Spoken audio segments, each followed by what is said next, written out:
our third session now on 1 Thessalonians 5, 1-5. We're going to focus on verses 4 and 5.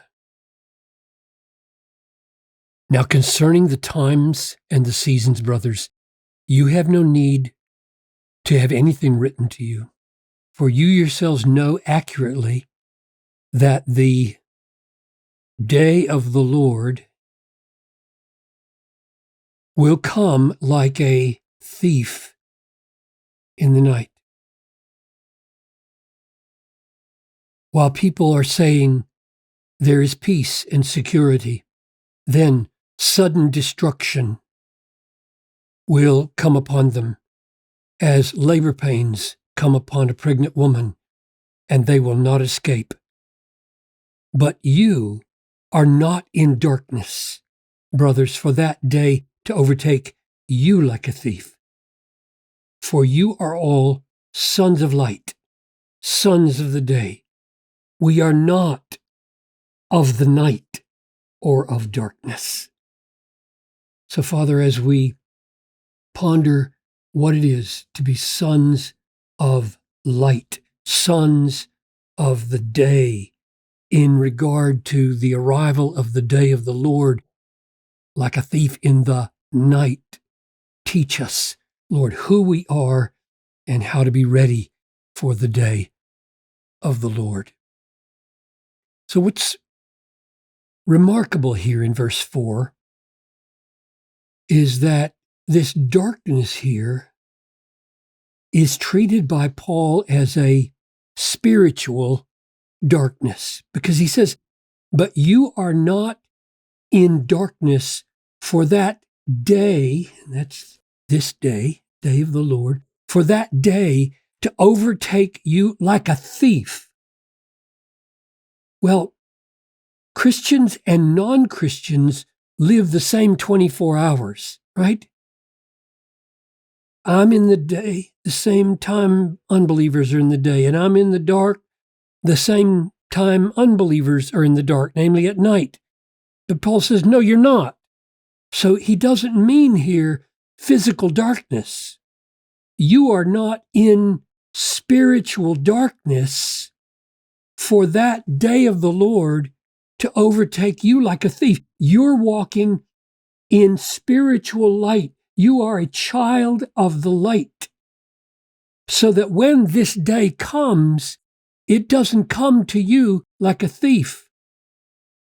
So when we consider thief in the night and apply it to you're not in the darkness for that to happen to you, thief corresponds to this sudden destruction,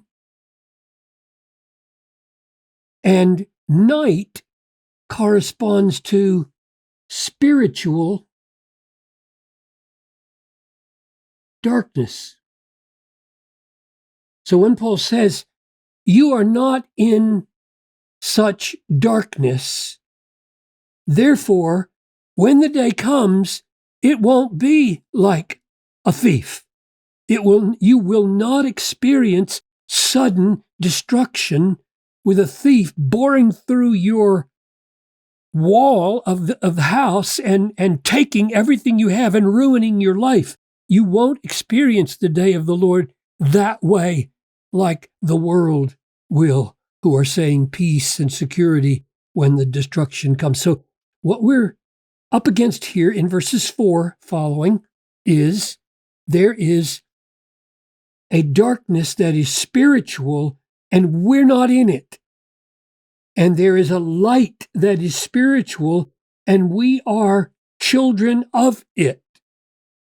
What does that mean to be sons of the light and not sons of darkness?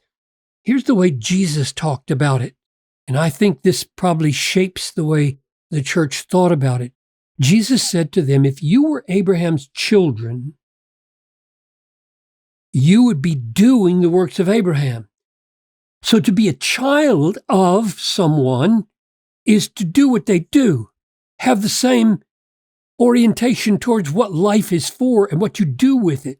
But now you seek to kill me, a man who has told you the truth that I heard from God, this is not what Abraham did. So you're out of step with Abraham. You're not his children. Children are in step with their father. That's what it means to be sons of light, in step with light, shaped by light.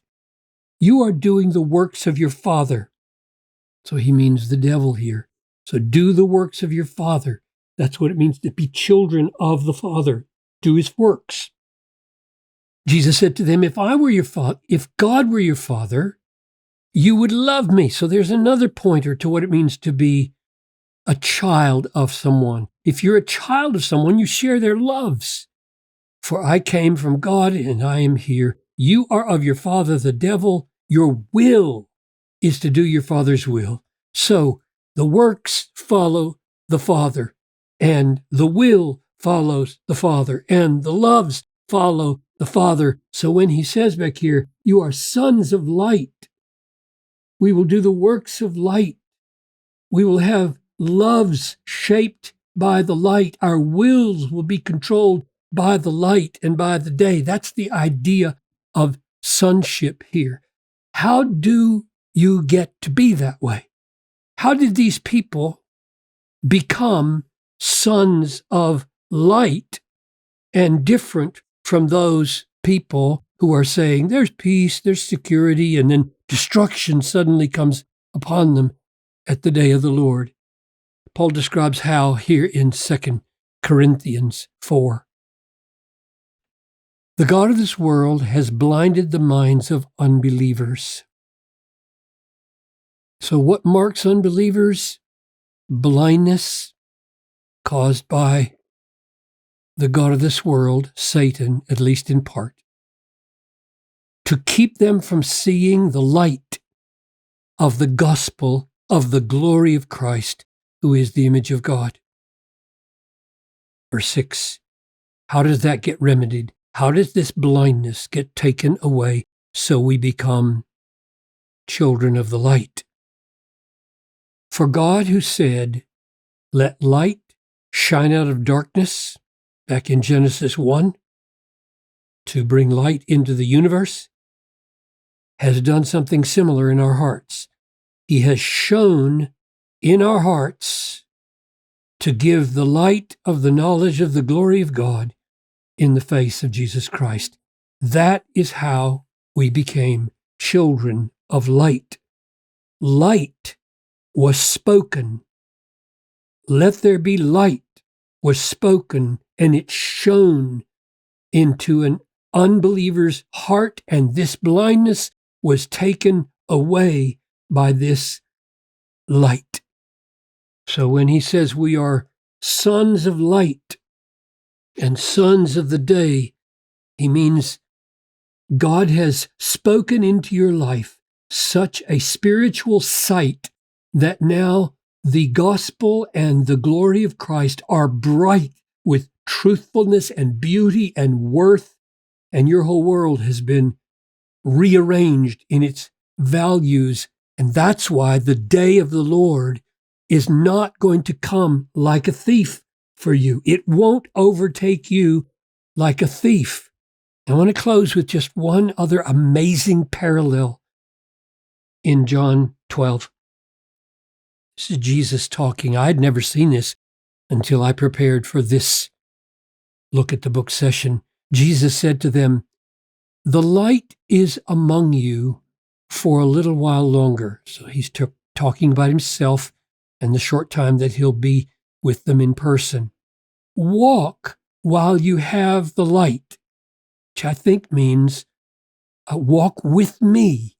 Walk in accordance with the light that I am. Walk while you have the light, lest darkness overtake you. And I put the Greek here so that you could see that it's the very same phrase as here in our text. But you are not in darkness, brothers, for that day of the Lord, to overtake you like a thief. That is, overtake you like nighttime when the thief comes. You won't be overtaken because you are children of sons of the light. And watch how Jesus continues. The one who walks in the darkness does not know where he's going. That's what it means to be blind. while you have the light, believe in the light that you may become sons of light. This is really provocative, isn't it? So the very phrase sons of light is used by Jesus there, just like it is Paul here, same in English, same in Greek, very same phrase. And this term,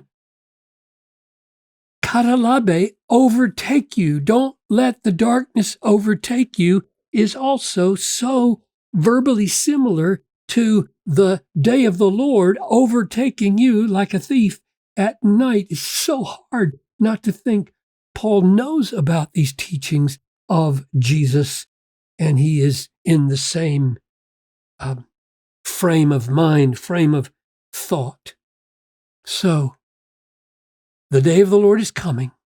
It's going to be sudden, and for the unbeliever who is oblivious to spiritual reality and just saying peace and security, it's going to mean sudden destruction.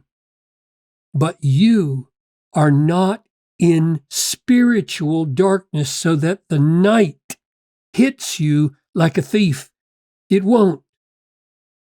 For that day will not overtake you like a thief. You are instead inhabited by Jesus, the light of the world, and he is causing you to be like his spiritual DNA, his works, his love, his will, yours, so that you are a chip off the old block. You are marked by the light that is Christ. We are not of the night. We are not of darkness. We will not be destroyed at the coming of the Lord. We will be blessed.